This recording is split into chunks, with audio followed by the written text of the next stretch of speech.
Mornings in Jojin start early. A man stretches while others do martial arts training. A noise is heard inside a carriage. Someone wonders whether to mention they've arrived early. He begins walking around the palace and encounters a mysterious figure inside. He gives a slight smile as he listens to what's happening outside. The palace guards train with dumbbells in front of the gate. One guard asks the crown prince if he's there for his morning exercise, and he confirms, asking to open the gate. It's opened and the prince prepares to enter.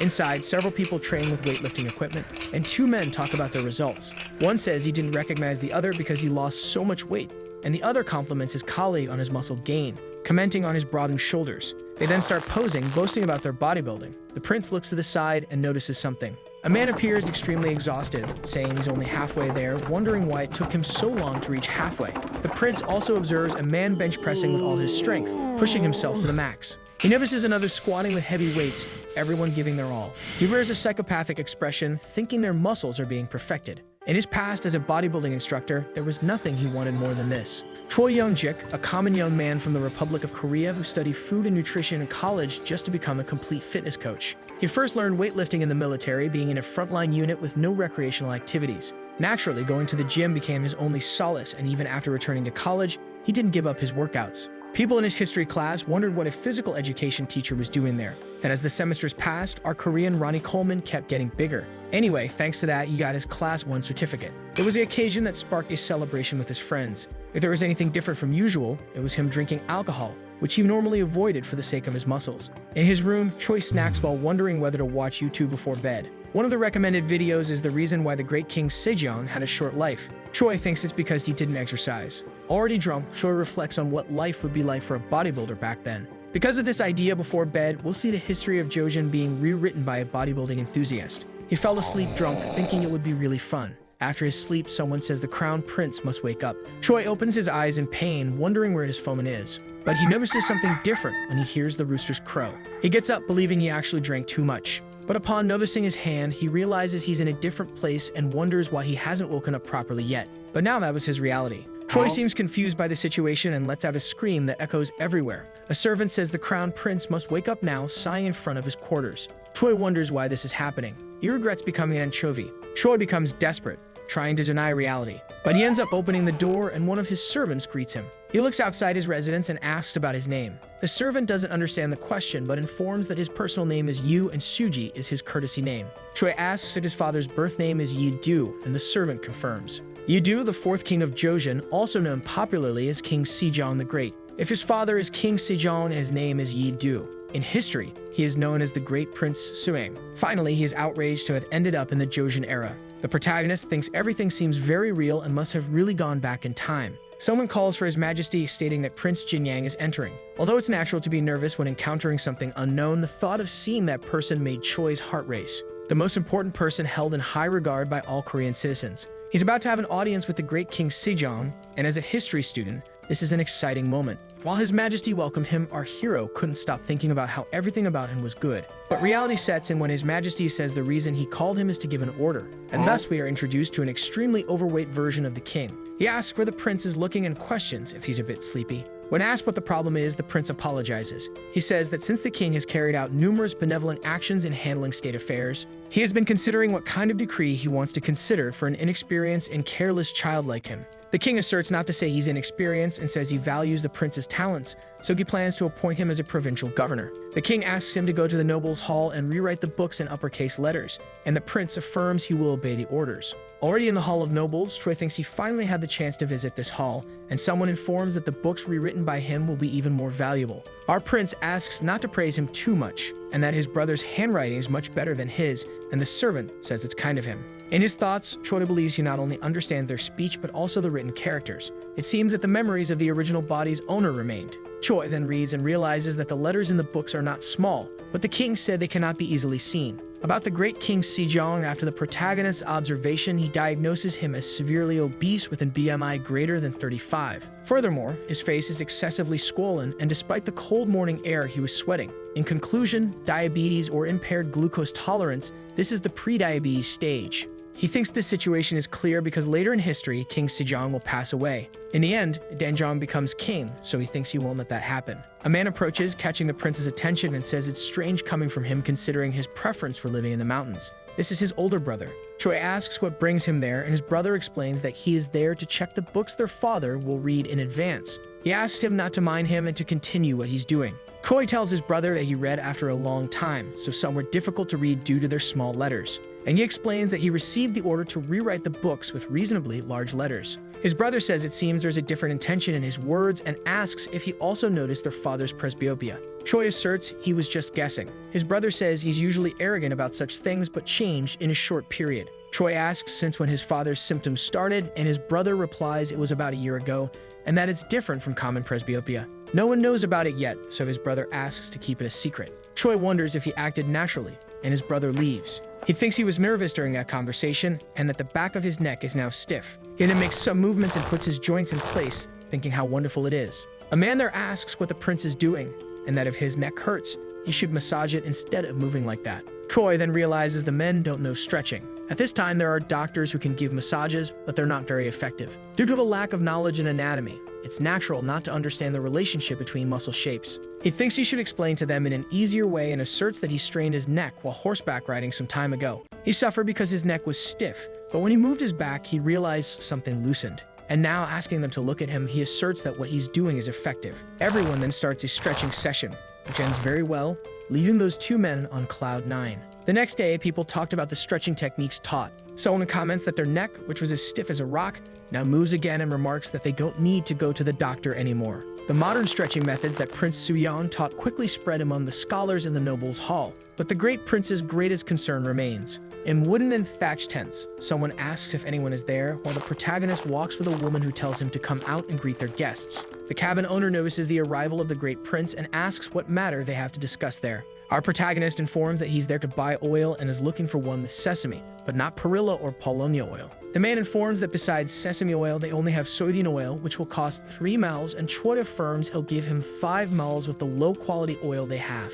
His servant thinks earlier he bought various random things and can't understand what the prince plans. Our prince thinks if his memory doesn't fail him, he died of severe dermatitis, and until he finds a way back to his time, he must find a solution for it as soon as possible. The men inform that they've arrived, and the prince praises them for the good work. While he thinks, a woman interrupts, saying it seems he's been visiting the village frequently. Choi says his wife is right about what she comments. However, the idea of having a wife is still not clear to him, and she introduces herself, curious about his strange behaviors. Choi stated he was reading a book in the library and found out that in the ancient Song dynasty, there was a device for bathing. Meanwhile, he thinks he needs to act naturally. The wife questions about it while he asserts he's trying to and doesn't seem like a bad idea. What Choi needs most after coming to the Joseon era is soap. If a modern person doesn't properly wash clothes after exercising, they can suffer several skin consequences. Even in the Joseon era, you can't do weightlifting without soap because how many and how terrible would the skin diseases that could arise be? In his time on Earth, Choi used to work in a gym and already had the experience of making soap. His landlady grandmother made a different soap, saying she didn't trust market soaps.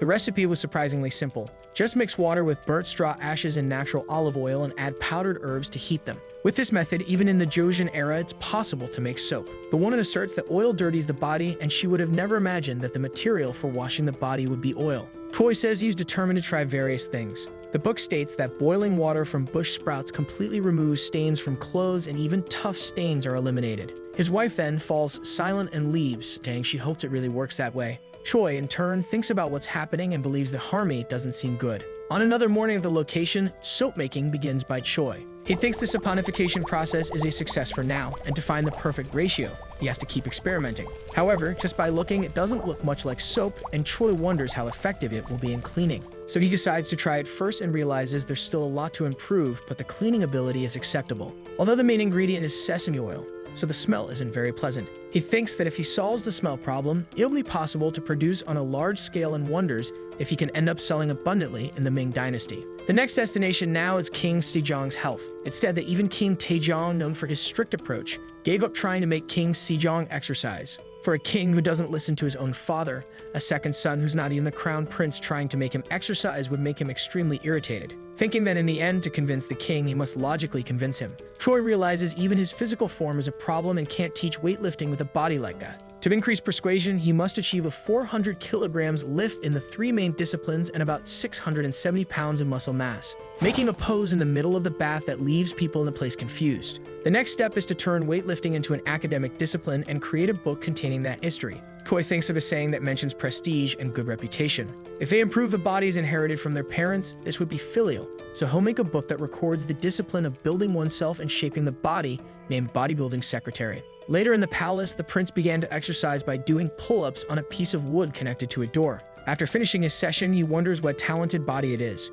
In addition to pull-ups, he also did dips, push-ups, and even the dragon flag. He thinks that for the other parts, at least there's some talent, but the core strength and pulling are beyond the reach of ordinary people. It's impressive that he can do 15 push-ups in a row without getting tired even with this excess abdominal fat. Then thinking if it's true that his lineage won't go anywhere. The servants inform that the materials the prince ordered have arrived. Choi ordered dumbbells, and the man says it's reassuring to hear that he liked it, especially since it's the first time he's done it. The prince is very happy as the men leave the room. They talk among themselves that Prince Jinyang has finally gone mad because spending 80 acres of rice to buy those cast irons is a horrible decision. He states that even in the samurai family there is no need for so much iron, but he concludes that perhaps the prince is recruiting soldiers, and his colleague asks him to speak quietly and be careful what he says around people because they only need money in circulation. Choi thinks that his calisthenic exercise so far hasn't made much of a difference, but it will be different with this much iron. The wife's servant tells her that even though she is royalty, it's an exaggeration, and asks if her lady will just watch, but is cut off by her.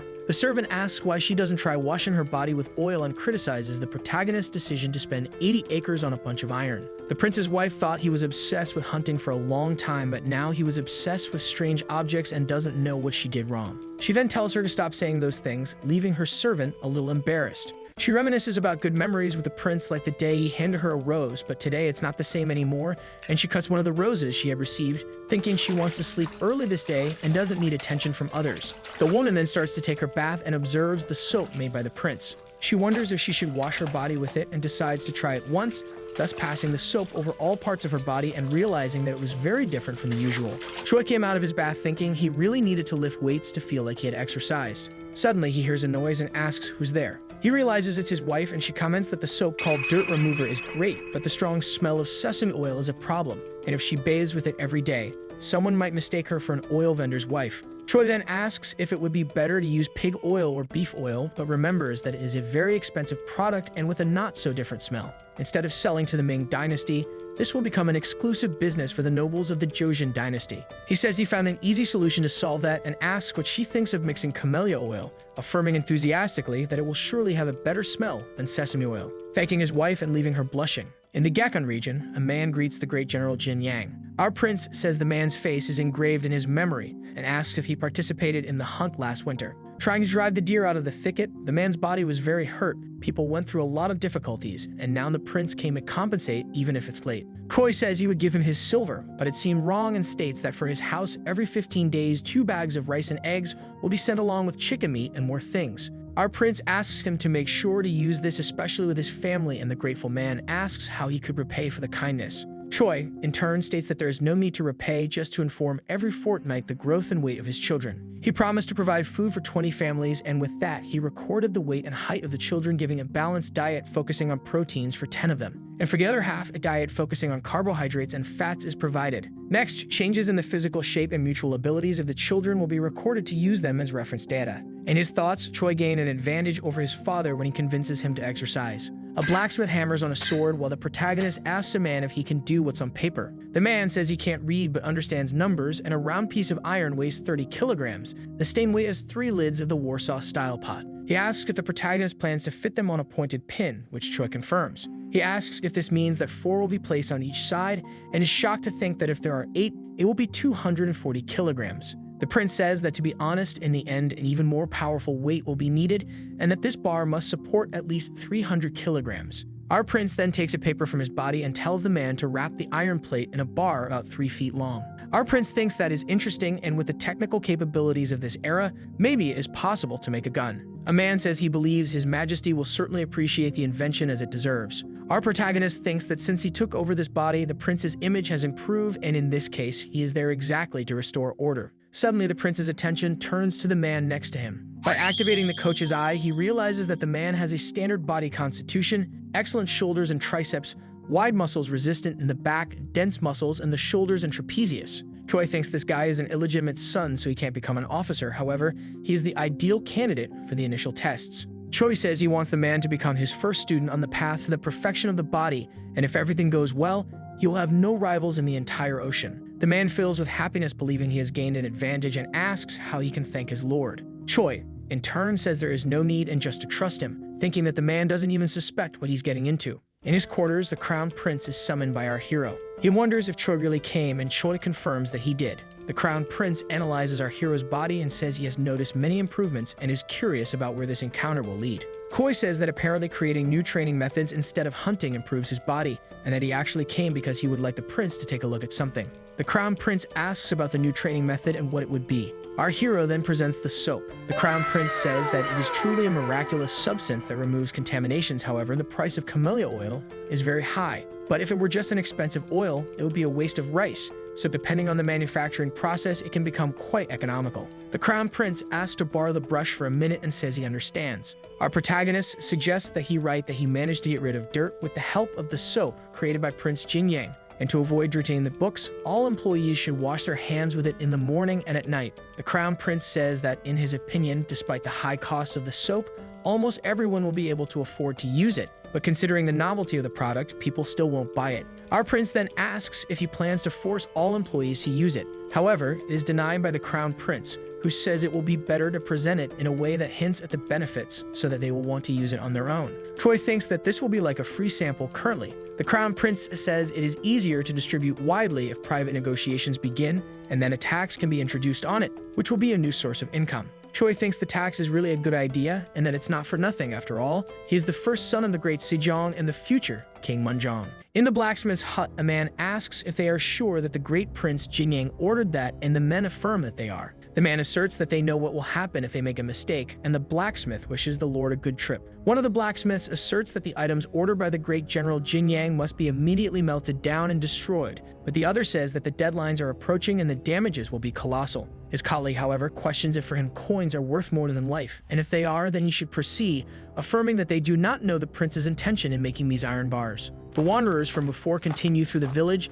and it is reported that the second prince is unable to deserve the right of succession, but has spent a large amount of resources on buying iron. For days on end, he has been forging his body, so Prince Jinyang must be finally showing his true nature. A man comments if the other saw that. He says that when he washed his hands using a product called soap, the ink stains disappeared and the oil from his face also easily removed, thinking it is truly a miraculous substance. They wonder who came up with that idea, and one of them says it must have been the crown prince. One of them comments that the credits go to Prince Jinyang, and people seem not to believe. Choi trains his body doing a flat bench press. His servant helps with the spotting while his repetitions already reach 9. He then thinks he can do a bench press with 45 kilograms for 10 repetitions. Choi puts away the weight and the servant says he is already very skilled in this exercise. The prince then begins a motivational speech and thinks that even though he remembers rusty dumbbells from a neighborhood gym, the benefits are massive. However, with production, they faced many difficulties. The blacksmith ended up refunding the money because he said there were certain unforeseen circumstances in making the remaining equipment. They not only failed to complete on time, but also missed the design. Choi then says now it's his servant's turn. The servant despairs, affirming that if he takes that weight, he will be crushed to death. However, the prince does not want to debate and affirms that he needs to stimulate his body with a scary face. Choi then gives training tips while the servant struggles. His wife approaches, thinking that before he was skinny, but now his body is radiating strength, and her servant compares him to General Wonbano. The prince is distracted from the exercise and asks if what his wife is saying is true. He heard that he is a true hero from a young age and in maturity, distinguished himself in the role of general, thinking then if he should implement a fee for military training. While his servant almost dies in the bench press, the prince affirms that a weapon alone is not enough for victory. Suddenly, a noise at the gate catches everyone's attention. Choi wonders who dares to enter so brazenly through the gates of his house. It's the wanderers from before. They enter the place with serious faces and go towards the prince. The wife asks what's happening and if they know that property belongs to Prince Jinyang. One of the men in a frightening manner says that they are already aware, and that if she is the man's wife, she should have the courtesy to stay silent. She then prepares to submit, but our hero steps forward, knocking the man down. Fallen on the ground, he asks how he was knocked down so easily, and the prince says not to lay their dirty hands on his wife. The samurai then prepare to draw their swords, but their chief calms them down and introduces himself, saying it's a pleasure to see him again after last year's hunting tournament. Our prince asks what's going on, and if they dare to touch his men, things will get ugly. One of the samurai shouts, asking if he forgot his mistakes, and the chief comments on the object he holds, capable of producing 20 swords, then questioning what he will do with 400 swords. The man helped before is tied up and made hostage. That chief comments that 7 months ago, nobody was interested in him and out of nowhere started helping the poor, asking if he wants to lead them to a rebellion. The prince affirms they are just assumptions and says that bringing in soldiers based on that is an abuse of power. The man asserts there is no need for proof and that gossip spreads quickly, then asks if he remembers that they always act like this, and in the end everything that is secret becomes evident. Choi asks what will happen if he is wrong, but the chief is certain of his opinions, affirming that he will interrogate everyone around them. Choi thinks about detention and interrogation, and even if he declares his innocence, they won't calm down. This is a typical investigation of enmity. After all, he hasn't done anything wrong since taking over the prince's body and doesn't know what intrigues they had before his appearance. He then takes a deep breath and wonders what he should do now. Suddenly, someone arrives and asks what's going on there. Choi is surprised and realizes it's his brother. The crown prince says he came personally because the bad rumors about him have spread everywhere. He stated that he believed he had found a way to train his body, while the samurais ask him to stay away from this madman. The first prince then questions whether Choi is mad, telling him to be more careful with his words because he is not a madman. Everywhere there are those discontented with someone using wealth for personal purposes, but he will give his brother a chance to explain himself. However, even though they are family, getting rid of these rumors will be difficult, so strong arguments will be needed. Finally, he says that if the accusations are false, there will be no escape. He won't be able to get away so easily. The crown prince affirms that if he accuses his brother and cannot prove it, he won't get away with it. Our prince then pounds his bar on the ground and says he needs help, asking his servant to bring that book. He says he has a valid reason for creating all this, and it's about developing education about a healthy lifestyle. Choi hands the book to the prince and asks him to familiarize himself with the information. The first prince starts reading and sees that the philosophy seems to make sense. However, he still doesn't understand the need for so much investment in it, asking why so much is being spent on the healing method. Choi approaches his brother's ear and says that the older brother knows that their father is growing weaker every day. The brother says that only presbyopia has caught up with him earlier, so there's no need to worry so much, and that if he has any knowledge of medicine, he should clarify. Choi asserts that recently their father has been afflicted by a fever, and despite the cool weather, sweat pours abundantly down his face. Our protagonist states that he doesn't want to jump to conclusions, but he suspects that he has diabetes. He believes that the cause may be an excess of yang energy, and also the fact that His Majesty overeats. Since he does not engage in physical activities, the yang energy cannot be released. Therefore, a significant part of the problem manifests itself through a disease that affects his eyes. The first prince, in turn, questions about assistance to the poor, asking if that is also related to their father. Choi asserts that it was all for his research and says that in his book, all topics related to nutrition and exercises are recorded. He states that he wants to convince their father of what is written. The first prince then shouts that from what he heard, Prince Jingyang is innocent. However, the chief samurai says that it won't work because conducting investigations and trials is his duty. He says that His Majesty will not be pleased with his rights being challenged, asserting that competent inspectors of various ranks have gathered there. The chief then asks if he wants him to simply obey the command or set an example for his soldiers, and that if he wants to expel them from there, he will have to start by expelling him. The man tells the heir that covering up for someone just because of ties is wrong because he will be the future king, telling him to be resolute and show the world the greatness of his country's laws. Li Suk-chae did not simply reach the position of chief inspector. Now this problem concerns not only the two of them, since he involved the crown prince in all of this. Seeing that there is nothing to be done, the crown prince asks him to explain the reason for buying everything. Since that's the case, Choi says he will personally show it to him, proving it with all his might.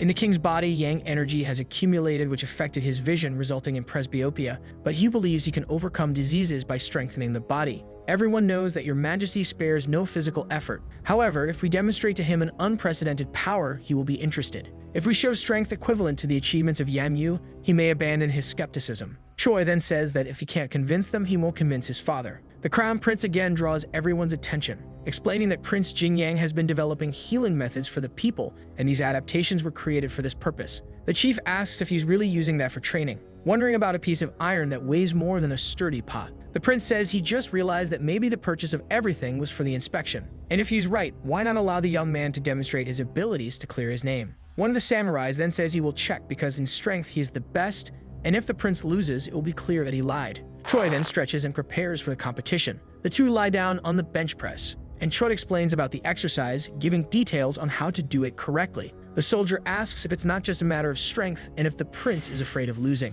The man then takes a deep breath, exerting tremendous force, and realizes that it's actually heavier than it seems, but he can't fail, dedicating himself to the maximum to lift that bar. He manages to complete one repetition. The guard who is spotting thinks about what to expect now and looks at the prince, but realizes that he is still in the middle of the movement. The soldier then mocks him, saying he pretended to be strong but is shedding tears.